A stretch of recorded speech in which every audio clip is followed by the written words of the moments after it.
Well, I've never met a consultant in whatever area of medicine that it is who likes to be challenged, and I always think that when it comes to issues like this, that you're not giving them power, you're giving them responsibility. And you know, when we get the mental capacity or the assisted decision-making capacity legislation in place and the review of the Mental Health Act, then we will be empowering patients. Maybe not the challenge, even though challenge might be the wrong word.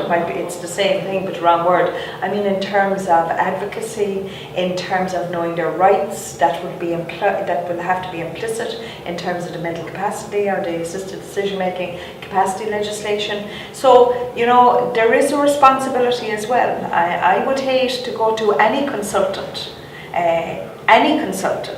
and to sit there and tell what the symptoms are, and that could be physical as well as mental, and to be told, oh well, you know, maybe you should make up your own mind about that.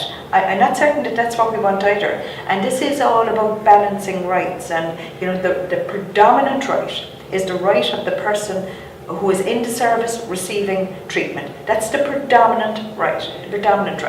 And I think that as for consultants, coming across godlike and arrogant and all of the rest of it, it's a difficulty. But it's a difficulty in terms of training rather than responsibility.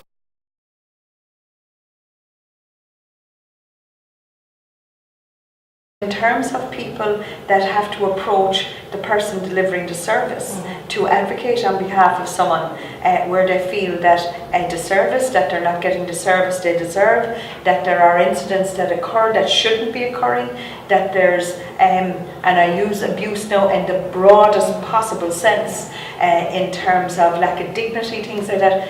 It's their duty. It is their duty to speak up. Yeah. You understand that somebody? No, well, actually I can't. You know, but if they're employed by, and they're being paid by, is it not better to have some sort of arm's length, perhaps? But who would pay them then? Yeah. I get paid by the Oireachtas.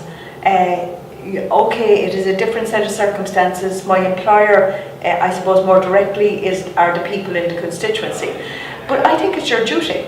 And I would encourage people, genuinely encourage people, because they are protected in the same way as most people who are in your standard employment services. They are protected by a raft of legislation. And you know, you can't stand back when you see something that needs to be righted. It is your duty to do it, and I would encourage them. Now, I can understand that someone, and what I have seen and what I have heard, which disturbs me, is I have heard from people who are in a particular area, that somehow or other, because they had a difficulty themselves, and I think that's the best type of advocate, the type of advocate that's had the lived experience. But I have seen that somehow or other they are put down by sort of saying that you're having an episode, and they're really disempowered by the type of